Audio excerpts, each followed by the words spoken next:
하나님 우리 아버지와 주 예수 그리스도께서 은총과 평화를 여러분에게 내려주시기를 빕니다. 그리스도인들에게 가장 중요한 질문 중 하나는 예수님이 누구이신가라는 것입니다. 이 질문이 중요한 이유는 신약 성경이 여기에서 출범을 하고 또 이 질문에 대한 답을 하고 있기 때문입니다. 2000년의 긴 역사를 이어오고 있는 기독교는 유대인들과 구약을 정경으로 함께 읽고 있습니다. 그런데 유대인들은 이 신약 성경을 인정하지 않지만 기독교인들은 이 신약 성경까지도 정경으로 함께 읽으면서 그들의 역사를 이어왔다는 것이죠. 여기에서 기독교는 정확히 해야 할 것이 있습니다. 유대인들과 구약을 함께 보면서 신약 성경은 왜 정경으로 인정하는지 말입니다. 결론은 예수님이 누구인가에 대한 답변을 정확히 해야 한다는 의미입니다. 즉 신앙의 의미로 또 역사적 의미로서 말입니다. 여러분은 어떠십니까? 거기에 답변을 하실 수가 있으신지요? 오늘 사도행전 설교 본문은 시리아에서 팔레스타인까지 복음이 확산되는 기록 중 하나의 내용입니다. 여기에 다비다라는 여인의 기록이 실려 있습니다. 그 여인의 이야기를 짧게 말씀드리면 다음과 같습니다. 다비다는 구제를 많이 한 사람으로 소개되고 있습니다. 그런데 어느 날 그가 병으로 세상을 떠나게 되었습니다. 제자들은 이 일을 비교적 가까이에 있었던 베드로에게 알렸고 루다에 있던 베드로는 소식을 듣고 달려와서 베드로가 그녀를 위해 기도를 하는 장면이 오늘 본문인데요. 그러자 그녀가 눈을 뜨게 되었다는 내용입니다. 여러분은 성경에서 이런 기사를 마주하면 어떤 생각이 드십니까? 성경의 기록이니까 무조건적으로 믿겨지시나요? 혹은 성경의 기록이니까 무조건 믿어야 된다고 학습이 되어 있습니까? 아마 현대인들은 이런 내용들을 마주할 때면 아마 영화 같은 허구라고 생각할 겁니다. 그렇다면 이런 본문들을 통하여서 이 성경의 기자가 왜 이것을 남겼으며 어떠한 이유와 목적으로 그것을 기록에 남겼는지 그것에 대해서 우리가 좀 더 심도 있게 생각해 봐야 될 문제가 바로 이런 부분이라고 생각합니다. 먼저 베드로가 다비다를 위해서 기도할 때 사람들을 바깥으로 내보내고 무릎을 꿇고 기도했다는 부분이 오늘 본문인데요. 이 부분이 구약에서 엘리야와 엘리사 선지자가 죽은 소년에게 한 행동과 흡사하다라는 것을 먼저 생각해 볼 필요가 있고, 또 다른 하나는 복음서에서 회당장의 딸을 예수님이 살리신 그 이야기와 오늘 본문이 비슷하다는 것이 바로 그것입니다. 이 두 가지 이야기를 통해 성경의 기자가 암시하려고 했던 것을 우리가 집중해서 생각해 봐야 될 건데, 하나는 사도들이 이 구약의 선지자들의 능력을 소지했다는 것을 암시하고 있고, 또 다른 하나는 예수님의 이 부활 사건의 실체와 진실을 그들의 역사 안에서 드러내려고 했던 그 의도에 있다는 겁니다. 구약 성경은 말입니다. 정확히 말해서 이 구약의 역사는요, 신약 성경의 이 저자들에게 지대한 영향을 끼쳤습니다. 복음서와 서신서 그리고 묵시 문학인 이 요한계시록까지 신약 성경의 이 저자들이 구약 성경을 또 그 구약의 역사를 의식할 수밖에 없었다는 겁니다.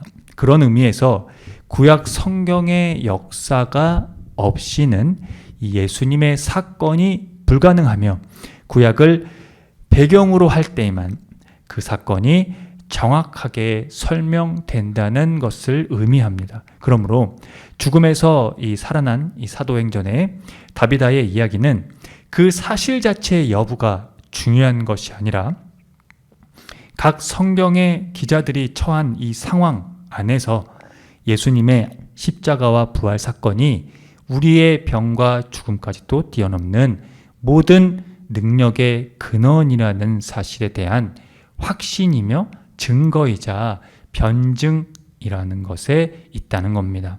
바로 이것이 이 신약 성경의 기자들이 주목했다는 것이죠. 즉 성경의 이 기록에 대한 이 신약 성경의 기록에 대한 이유와 결정적인 목적이었다는 겁니다. 그러므로 우리는 이 신약 성경의 기자들이 주목했던 것에 우리가 집중해야 한다는 것이죠. 그것으로 우리는 이 기독교의 진리론적 해명을 해야 하며 기독교 역사에 대한 신학 공부에서 우리의 영성을 굳건히 세워 나아가야 한다는 겁니다. 앞서 그리스도인들에게 중요한 질문이 예수님이 누구이신가 라는 것이라고 했는데요. 바로 그 질문에 대한 부분들을 우리가 굳건히 세워 나갈 수 있는 일은 바로 앞서 말씀드린 대로 이 기독교의 진리론적 해명과 기독교 역사에 대한 이 신학 공부로 비롯된다라는 것을 다시 한번 우리가 집중해서 생각해 대야 하겠습니다. 오늘 이 요한복음 설교 본문에서도 그래서 그 질문대로 유대인들이 그 질문을 하고 있는 것을 살펴볼 수 있는데 이 그들의 질문에 대한 이 예수님의 답변이 의미심장한 것을 우리가 살펴볼 수가 있습니다. 예수님은 그들에게 말씀을 하셨는데 그들이 믿지 않았다는 것입니다. 그런데 말이죠. 사실 그들이도 예수님에 대해서 못 알아본 것에 대한 부분이 나름 정당한 부분들도 있었습니다. 왜냐하면 예수님은 사마리아 여인과 눈먼 사람에게 시인한 것을 제외하고는 메시아라는 사실에 대해 직접적으로 또 공개적으로 말씀하신 적이 없기 때문입니다. 바로 이 부분이 예수님이 이 행하신 일들과 그분의 삶 속에서 메시아라는 사실이 바로 은폐된 것을 가리키는 대목입니다.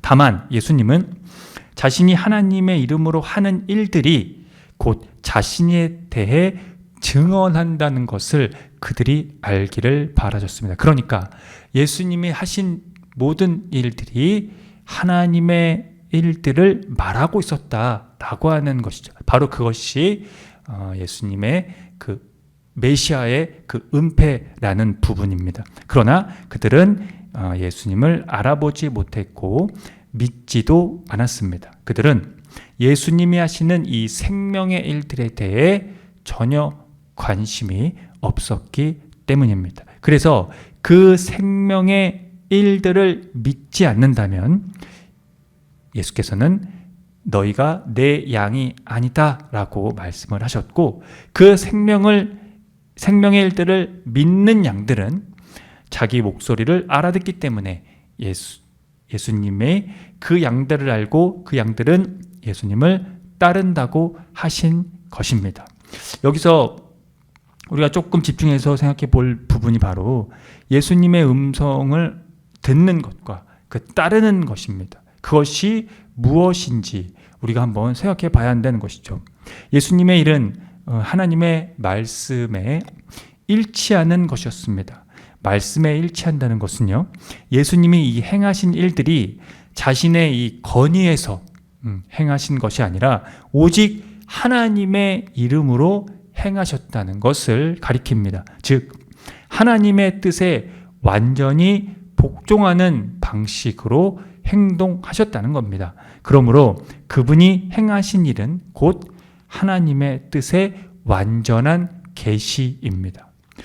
그래서 오늘 요한복음 이 저자는 그 하나님의 뜻의 완전한 계시 또 완전히 복종하는 방식으로 행동하신 그분의 이 일들을 바로 나와 아버지는 하나다라는 것으로 압축해서 보도하고 있습니다. 예수님은 하나님과 본질적으로 하나이시며 사랑과 복종으로 그분과 하나라는 것입니다.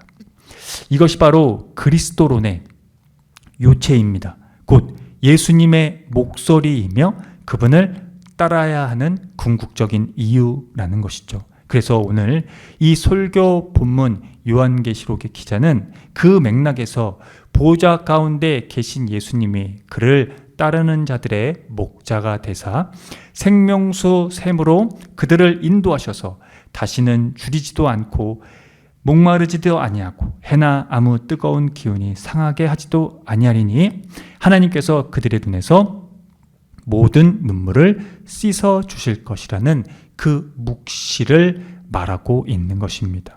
저는 요한계시록 기자가 본 이 묵시가 우리에게 일어날 것이라고 확신합니다. 왜냐하면 그가 본 묵시는 예수님의 음성을 정확히 알아듣고 따르는 양들에게 주어질 것이라고 저는 생각하기 때문입니다.